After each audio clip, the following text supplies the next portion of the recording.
오늘은 마태복음 28장 말씀을 통해 우리를 향한 하나님의 뜻을 함께 살펴보고 또 기도의 제목들을 잡고자 합니다. 특별히 오늘 함께 읽은 이 마태복음 28장 마지막 단락은 지상명령이라고도 불리는 내용입니다. 부활하신 예수님께서 승천하시기 전에 제자들에게 명령하신 내용입니다.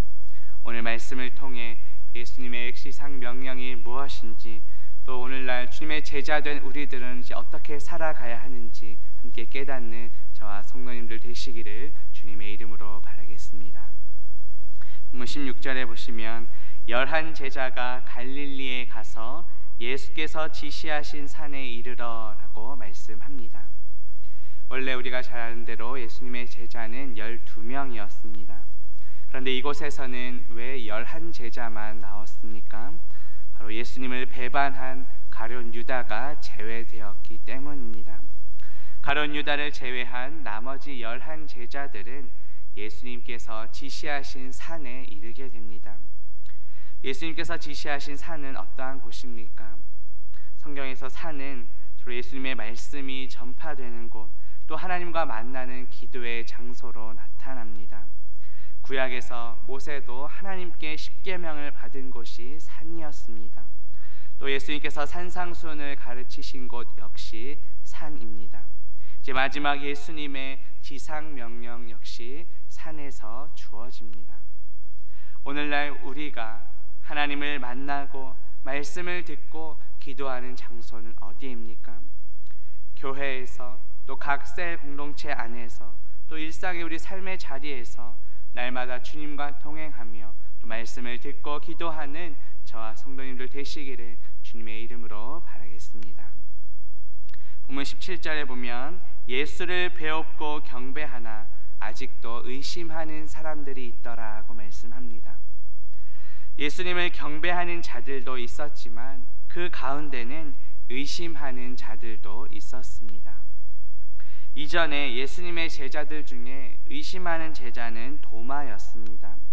요한복음 20장 25절에 보면 다른 제자들이 그에게 이르되 우리가 주를 보았노라 하니 도마가 이르되 내가 그의 손에 못자국을 보며 내 손가락을 그 못자국에 넣으며 내 손을 그 옆구리에 넣어보지 않고는 믿지 아니하겠노라 라고 도마가 이야기했었습니다. 그런데 오늘 본문에서 의심하는 사람들이라고 복수 형태로 된 것으로 보아 한 명이 아니라 여러 명이 의심했음을 알 수 있습니다. 고린도전서 15장 4절부터 8절에 보면 사도 바울은 예수님께서 부활하신 후에 여러 명에게 보이셨음을 밝히고 있습니다. 장사 지낸 바 되셨다가 성경대로 사흘 만에 다시 살아나사 게바에게 보이시고 후에 12 제자에게와 그 후에 500여 형제에게 일시에 보이셨나니 그 중에 지금까지 대다수는 살아있고 어떤 사람은 잠들었으며 그 후에 야고보에게 보이셨으며 그 후에 모든 사도에게와 맨 나중에 만삭되지 못하여 난 자 같은 내게도 보이셨다라고 기록합니다. 여기서 의심하다라는 말은 믿음이 부족한 상태이고 완전한 믿음에 이르지 못해서 주저하는 상태를 가리킵니다. 우리의 모습은 어떠한지 돌아봅시다. 예수님을 향한 우리의 믿음은 어떠한지요? 우리의 믿음은 주님의 말씀을 들을 때 성장합니다. 로마서 10장 17절에 보면 믿음은 들음에서 나며 들음은 그리스도의 말씀으로 말미암는다고 말합니다. 매일 우리가 정교인 카톡방에 이제 성경 통독 영상이 올라오고 있는데 잘 보고 계신지요? 매일 말씀을 들음으로 우리의 믿음이 자라나서 주님을 기쁘시게 하는 저와 성도님들 되시기를 주님의 이름으로 바라겠습니다. 본문 18절에 보면 예수께서 나와 말씀하여 이르시되 하늘과 땅의 모든 권세를 내게 주셨으니 라고 말씀합니다.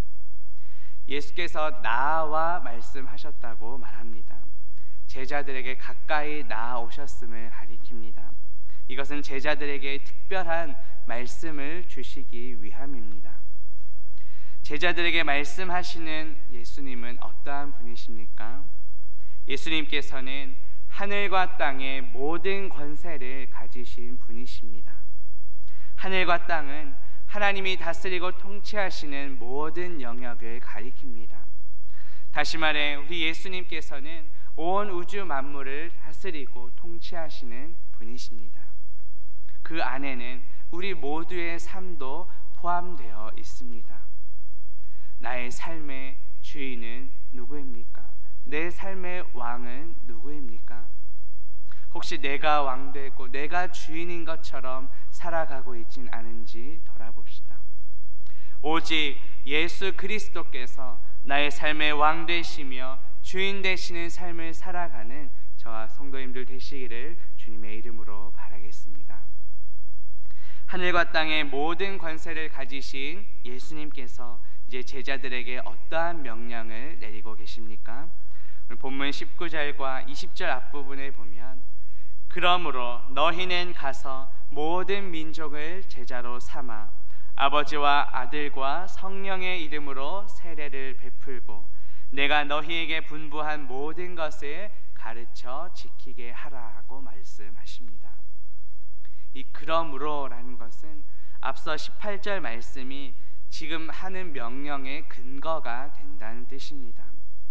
우리 예수님께서 하늘과 땅의 모든 권세를 가지셨기에 그러므로 이러한 명령을 내리실 수 있다는 것입니다.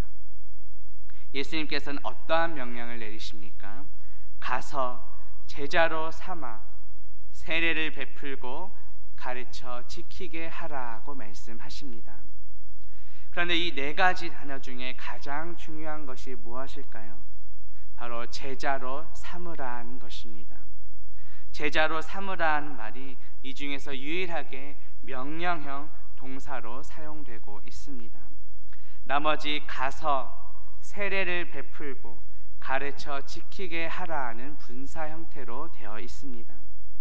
다시 말해 제자를 삼기 위해 가서 세례를 베풀고 가르쳐 지키게 하라는 뜻입니다. 우리가 가야 하는 이유, 세례를 베풀어야 하는 이유, 가르쳐 지키게 하는 이유는 모두 예수 그리스도의 제자로 삼기 위함입니다. 그렇다면 우리가 예수님의 제자로 삼기 위해 어디로 가야 합니까? 사도행전 1장 8절에 보면 오직 성령이 너희에게 임하시면 너희가 권능을 받고 예루살렘과 온 유대와 사마리아와 땅 끝까지 이르러 내 증인이 되리라 하시니라고 말씀합니다. 우리는 땅 끝까지 가야 합니다. 예수님께서는 모든 민족을 제자로 삼으라고 말씀하셨습니다. 물론 우리 모두가 다 전임 사역으로 해외 선교사로 다 나갈 수는 없습니다. 그러나 우리가 있는 그곳에서 선교사의 마음으로 믿지 않는 가족들과 이웃들에게 나아가야 합니다. 우리가 지난주에 이제 한 영혼을 작정하는 시간을 가졌습니다. 이제 3월 19일 생명샘 축제 초청 주일이 다가오고 있습니다. 우리가 작정한 영혼들을 위해 계속해서 기도하며 우리 공동체로 초대합시다. 그리하여 믿지 않는 가족들과 우리 이웃들 또 우리의 전도의 대상자들이 예수 그리스도의 제자로 세워지게 되기를 주님의 이름으로 바라겠습니다. 예수님께서는 제자를 삼기 위해 아버지와 아들과 성령의 이름으로 세례를 베풀라고 말씀하십니다. 세례는 기본적으로 죄를 씻는다는 의미입니다. 그리고 영적으로는 예수 그리스도와의 연합을 의미합니다. 세례를 통해 예수 그리스도의 죽으심과 부활에 우리가 함께 참여하는 의미가 있습니다.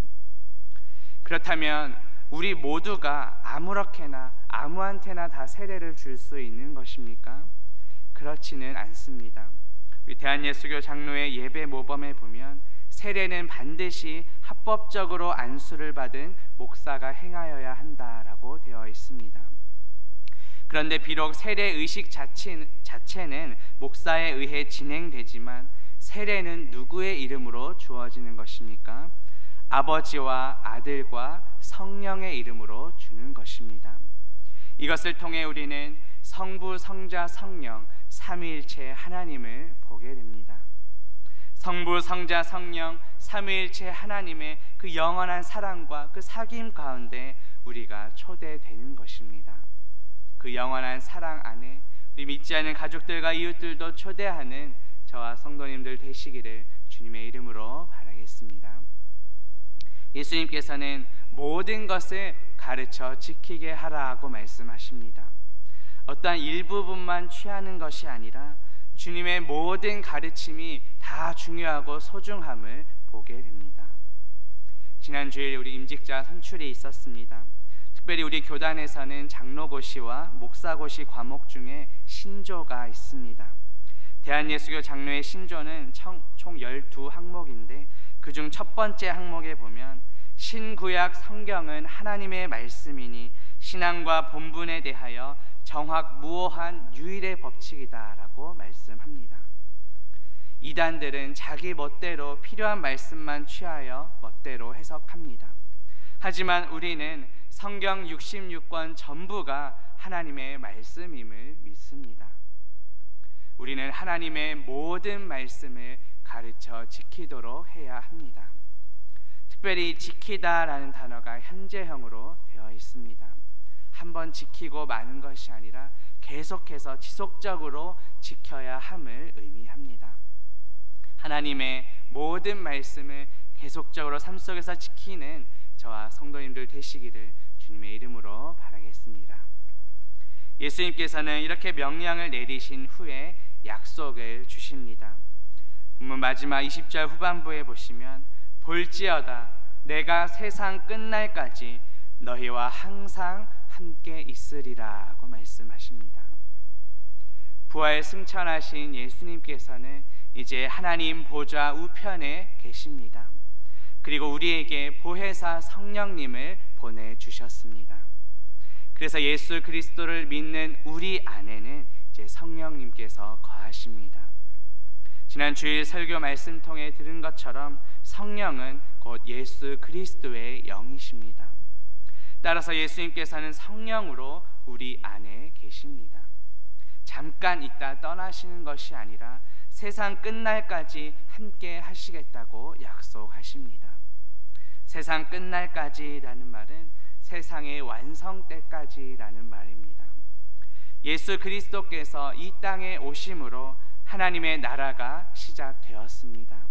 그리고 예수님께서 세상 끝날 다시 오실 때 하나님 나라는 궁극적으로 완성될 것입니다. 따라서 예수님의 이 약속은 영원토록 우리와 함께 하시겠다는 약속입니다. 예수님께서 다시 오시면 우리는 하나님 나라에서 영원토록 주님과 함께 살게 될 것입니다. 그날을 사모하며 지금 우리가 살아가는 이 세상에서 주님의 이 명령을 지키는 저와 성도님들 되시기를 주님의 이름으로 바라겠습니다. 말씀을 맺으려합니다. 오늘 말씀을 통해 예수님의 지상 명령이 무엇인지, 주님의 제자된 우리가 이제 어떻게 살아가야 하는지 살펴보았습니다. 하늘과 땅의 모든 권세를 가지신 예수님께서는 제자를 삼기 위해 가서 세례를 베풀고 가르쳐 지키게 하라고 명령하셨습니다. 그리고 세상 끝날까지 영원토록 우리와 항상 함께 계실 것이라고 약속하셨습니다. 이 약속의 말씀을 믿고 주님의 명령을 지키며 살아가는 저와 성도님들 되시기를 주님의 이름으로 바라겠습니다. 함께 기도합니다. 하나님 아버지, 오늘 말씀을 통해 예수님의 지상 명령이 무엇인지, 주님의 제자된 우리는 어떻게 살아가야 하는지 깨닫게 하시니 감사합니다. 하늘과 땅의 모든 권세를 가지신 주님을 찬양합니다. 주님의 제자를 삼기 위해 가서 세례를 베풀고 가르쳐 지키도록 하는 우리가 되게 하옵소서. 세상 끝날까지 영원토록 우리와 항상 함께 계실 것이라는 그 약속의 말씀을 믿고 주님의 명령을 지키며 살아가는 우리 모두가 되게 하옵소서. 예수 그리스도의 이름으로 기도합니다.